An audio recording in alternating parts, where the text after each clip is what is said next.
Divine Grace Igniter.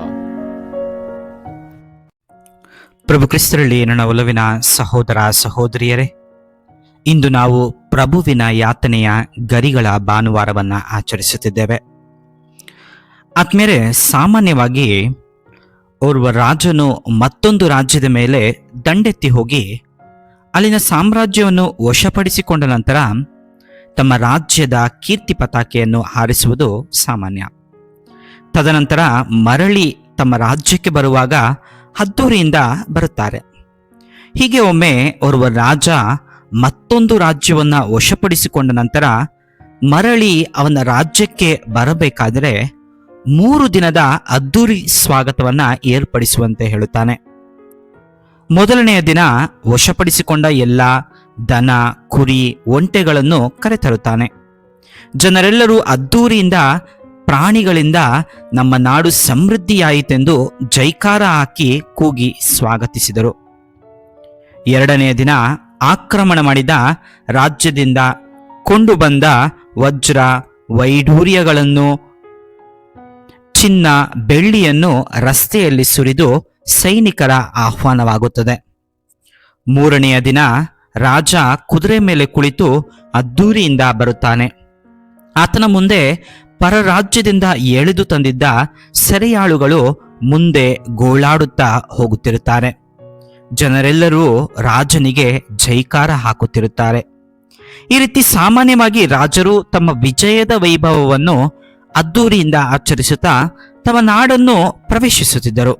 ಆದರೆ ನಮ್ಮ ರಾಜಾದಿರಾಜರು ಕತ್ತೆಯ ಮೇಲೆ ಸವಾರಿ ಮಾಡಿ ಜೆರುಸಲೇಂ ನಗರವನ್ನ ಪ್ರವೇಶಿಸುತ್ತಾರೆ.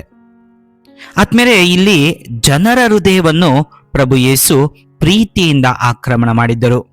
ಜನರು ಹೂವನ್ನು ಹಾಕುತ್ತಾ ಸ್ವಾಗತ ಮಾಡಲಿಲ್ಲ, ಬದಲಿಗೆ ಗರಿಗಳನ್ನು ಹಿಡಿದು ಸ್ವಾಗತ ಕೋರಿದರು. ಬಟ್ಟೆಗಳನ್ನು ರಸ್ತೆಯಲ್ಲಿ ಹಾಸಿ ಸ್ವಾಗತ ಮಾಡಿದರು. ಹೋಸಾನ ಹೋಸಾನ ಎಂದು ಜೈಕಾರ ಕೂಗಿದರು. ಇಹಲೋಕದ ರಾಜರನ್ನು ಅದ್ದೂರಿ ಸ್ವಾಗತ ಮಾಡಿ ಸಿಂಹಾಸನದ ಮೇಲೆ ಕೂರಿಸಿದರು. ಪ್ರಭು ಯೇಸುವನ್ನು ಶಿಲುಬೆಯಲ್ಲಿ ಜಡಿದರು. ಈ ಮೂಲಕ ಪ್ರಭು ಯೇಸುವಿನ ಸಹನೆ ಹಾಗೂ ಶಕ್ತಿಯ ಬಗ್ಗೆ ಇಂದಿನ ವಾಚನಗಳು ನಮಗೆ ತಿಳಿಸುತ್ತವೆ. ಆದ್ಮೇಲೆ ಇಂದಿನ ಮೊದಲನೇ ವಾಚನವನ್ನು ಪ್ರವಾದಿ ಯೆಶಾಯನ ಗ್ರಂಥದಿಂದ ಆರಿಸಲಾಗಿದೆ. ಈ ವಾಚನವನ್ನು ಯೆಶಾಯನ ಗ್ರಂಥದ ಮಧ್ಯಭಾಗದಿಂದ ಆರಿಸಲಾಗಿದೆ. ಯೆಶಾಯನ ಗ್ರಂಥದ ಅಧ್ಯಾಯ 40ರಿಂದ 55ರಲ್ಲಿ 4 ಚಿಕ್ಕ ಅಧ್ಯಾಯಗಳನ್ನು ಸೇವಕನ ಯಾತನೆಯ ಗೀತೆಗಳು ಎಂದು ಕರೆಯುತ್ತಾರೆ. ಆಂಗ್ಲ ಭಾಷೆಯಲ್ಲಿ ಸಾಂಗ್ಸ್ ಆಫ್ ಸಫರಿಂಗ್ ಸರ್ವೆಂಟ್ ಎಂದು ಹೇಳುತ್ತಾರೆ. ಈ ಸೇವಕನ ಯಾತನೆಯ ಗೀತೆಯಲ್ಲಿ ಬರುವಂತಹ ಸೇವಕ ಲೇಖಕನ ದೃಷ್ಟಿಯಲ್ಲಿ ಇಸ್ರಾಯೇಲರ ಮುಂಬರುವ ಮೆಸ್ಸಾಯನ ಪ್ರತಿಬಿಂಬ ಎಂದು ಹೇಳಬಹುದು. ಇಂದಿನ ವಾಚನವು 3ನೆಯ ಗೀತೆಯಾಗಿದ್ದು ಸಹನೆಯೇ ದೊಡ್ಡ ಶಕ್ತಿ ಎಂಬುದನ್ನು ಸಾರಿ ಹೇಳುತ್ತದೆ. ಪ್ರಭು ಯೇಸು ಸಹನೆಯಿಂದ ಬರುವಂತಹ ಯಾತನೆಯ ಬಗ್ಗೆ ತಿಳಿದಿದ್ದರು. ದೇವರ ರಕ್ಷಣಾ ಯೋಜನೆಯಲ್ಲಿ ಇಟ್ಟ ಹೆಜ್ಜೆಯನ್ನು ಹಿಂತೆಗೆಯಲಿಲ್ಲ. ಅವರು ಪ್ರಾಮಾಣಿಕವಾಗಿ ಸಹನೆಯಿಂದ ಯಾತನೆಯನ್ನು ಅನುಭವಿಸಿದರು. ಮನುಷ್ಯನ ಹೃದಯದಲ್ಲಿ ಸಹನೆ ಒಂದು ದೀಪವಾಗಿದೆ. ಕತ್ತಲಿನ ನಡುವೆ ಹೊಳೆಯುವ ಅಮೂಲ್ಯ ರೂಪವದು. ಸಂಕಷ್ಟಗಳು ಬಂದರೂ ತಲೆ ತಗ್ಗದೇ ಇದ್ದರೆ ನಿಜವಾಗಲೂ ಸಹನೆಯಿಂದಲೇ ನಮ್ಮ ಜೀವನ ಬೆಳಗುವುದು. ಕೋಪದ ಅಲೆ ಎದ್ದಾಗ ತಾಳ್ಮೆಯ ತೀರಕ್ಕೆ ತಲುಪುವನು. ನೋವಿನ ಮಳೆ ಸುರಿದಾಗಲೂ ನಗುತ್ತಾ ಬದುಕುವವನು ನಿಜಮಾನವನು. ಸಹನೆ ಎನ್ನುವುದು ಬಲದ ಗುರುತು, ಅದು ದುರ್ಬಲತೆ ಅಲ್ಲ. ಆ ಸಹನೆ ಪ್ರಭು ಯೇಸುವಿನಲ್ಲಿತ್ತು. ಅದೇ ಸಹನೆ ನಮ್ಮ ಸಹನೆಯಾಗಬೇಕಾಗಿದೆ. ಆದ್ಮೇಲೆ ಇಂದಿನ ಶುಭ ಸಂದೇಶದಲ್ಲಿ ಪ್ರಭು ಯೇಸುವಿನ ಪೂಜ್ಯ ಯಾತನೆಯ ವೃತ್ತಾಂತವನ್ನ ಆಲಿಸಿದೆವು. ಪ್ರಭು ಯೇಸುವಿನ ಮುಂಬರುವ ನೋವಿನ ಬಗ್ಗೆ ಅಥವಾ ಯಾತನೆಯ ಬಗ್ಗೆ ಹೆಚ್ಚಾಗಿ ತಿಳಿದಿದ್ದರು. ಆದರೂ ಸಹ ಜೆರುಸಲೇಮಿಗೆ ಜಯಘೋಷಗಳೊಂದಿಗೆ ಪ್ರವೇಶಿಸುತ್ತಾರೆ. ಯೇಸು ಕ್ರಿಸ್ತರು ತಮ್ಮ ಬೋಧನೆಗಳಿಂದ ಹಾಗೂ ಪವಾಡಗಳಿಂದ ಜನಪ್ರಿಯರಾಗಿದ್ದರು. ಅವರು ಹೆಚ್ಚು ಪ್ರಯಾಣವನ್ನು ಮಾಡಿದರು. ಅವರ ನಾಮಾಂಕಿತ ಎಲ್ಲೆಡೆ ಹಬ್ಬಿತ್ತು. ಆದ್ದರಿಂದ ಪ್ರಭು ಕ್ರಿಸ್ತರನ್ನು ಸ್ವಾಗತಿಸಲು ಜನರು ಸಿದ್ಧರಾಗುತ್ತಾರೆ. ಆದರೆ ಯೇಸು ಜೆರುಸಲೇಮಿಗೆ ಬಂದಿದ್ದು ಅರಸನಾಗಿ ಅಲ್ಲ, ಬದಲಾಗಿ ಜನರ ಸೇವೆ ಪ್ರೀತಿ ಮುಖಾಂತರ ದೇವರ ಅಮೋಘವಾದ ಪ್ರೀತಿಯನ್ನು ಜನರಲ್ಲಿ ಹಂಚಿಕೊಂಡು ತಮ್ಮನ್ನೇ ಸಂಪೂರ್ಣವಾಗಿ ಬರಿದು ಮಾಡಿಕೊಂಡು ಬರುತ್ತಾರೆ. ಆ ಜನರ ಜಯಘೋಷದಲ್ಲಿ ಅವರ ಹಿನ್ನೆಲೆ ಅಡಕವಾಗಿತ್ತು. ಯೇಸುವನ್ನು ಅವರು ನಗರದೊಳಗೆ ಜಯಘೋಷಗಳಿಂದ ಆಹ್ವಾನಿಸುವುದರ ಹಿಂದೆ ಆ ಜನರ ಮಹತ್ವಾಕಾಂಕ್ಷೆ ಅಡಕವಾಗಿದೆ.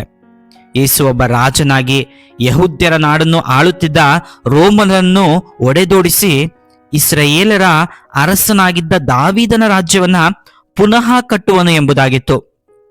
ತಮಗೆ ರೋಮನರಿಂದ ಸ್ವಾತಂತ್ರ್ಯ ಪಡೆದುಕೊಡುವರೆಂಬ ಆಸೆ ಅವರನ್ನು ತುಂಬಿಕೊಂಡಿತ್ತು. ಆದರೆ ಅವರ ಗುರಿಯೇ ದೇವರ ಚಿತ್ತವನ್ನ ನೆರವೇರಿಸುವುದಾಗಿತ್ತು. ಆದ್ದರಿಂದಲೇ ಜನರು ಕ್ರಿಸ್ತರನ್ನ ತಿರಸ್ಕರಿಸಿ, ದಂಡಿಸಿ, ಶಿಲುಬೆಗೇರಿಸಿ ಎಂದು ಉದ್ಗರಿಸಿದರು. ಪ್ರವಾದಿ ಯೆಶಾಯನ ನುಡಿಗಳಂತೆ, ಬೆನ್ನು ಕೊಟ್ಟೆನೋ ಹೊಡೆಯುವವರಿಗೆ, ಗಡ್ಡ ಒಡ್ಡಿದೆನೋ ಅದನ್ನು ಕೀಳುವವರಿಗೆ, ಮುಖ ಮರೆ ಮಾಡಲಿಲ್ಲ ಉಗುಳು ಬುಗುಳಿಗೆ. ಯೆಶಾಯನ ಗ್ರಂಥ ಅಧ್ಯಾಯ 50 ವಚನ 6. ಹೀಗೆ ದೇವರ ಮನುಕುಲದ ರಕ್ಷಣಾ ಯೋಜನೆಯಲ್ಲಿ ತಮ್ಮನ್ನೇ ಸಂಪೂರ್ಣವಾಗಿ ತೊಡಗಿಸಿದರು. ವಧಾಸ್ಥಾನಕ್ಕೆ ಕುರಿಮರಿಯನ್ನು ಎಳೆದೊಯ್ಯುವಂತೆ ಅವರನ್ನ ಎಳೆದೊಯ್ಯುತ್ತಾರೆ. ಪ್ರಭು ಯೇಸು ಸಹನೆಯಿಂದ ಎಲ್ಲವನ್ನ ಅನುಭವಿಸುತ್ತಾರೆ.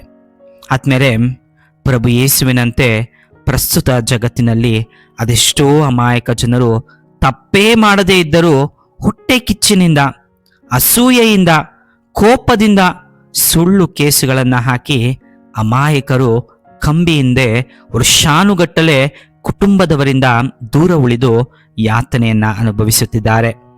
ಪ್ರಭು ಯೇಸುವು ಸಹ ತಪ್ಪೇ ಮಾಡದೆ ಶಿಲುಬೆಯ ಮೇಲೆ ಪ್ರಾಣವನ್ನು ಅರ್ಪಿಸಿದರು.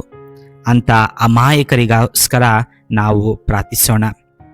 ಆದ್ಮೇಲೆ ಮೊದಲನೇದಾಗಿ ಪ್ರಭು ಯೇಸುವಿಗೆ ಜೈಕಾರವಾಕಿ ಶುಭ ಶುಕ್ರವಾರದಂದು ಶಿಲುಬೆಗೆ ಜಡಿದರು. ಇದೇ ರೀತಿಯಾದ ಘಟನೆ ನಮ್ಮ ಜೀವನದಲ್ಲಿಯೂ ಆಗಿರಬಹುದು. ಅಂದ ಚಂದದ ಮಾತುಗಳನ್ನು ಮುಂದೆ ಮಾತನಾಡಿ ಹಿಂದೆ ಬೆನ್ನಿಗೆ ಚೂರಿ ಹಾಕುವವರು ಹಲವಾರು ಜನರು ಈ ಜಗತ್ತಿನಲ್ಲಿದ್ದಾರೆ. ಅಂಥವರಿಗಾಗಿ ನಾವು ವಿಶೇಷವಾಗಿ ಪ್ರಾರ್ಥಿಸಬೇಕಾಗಿದೆ.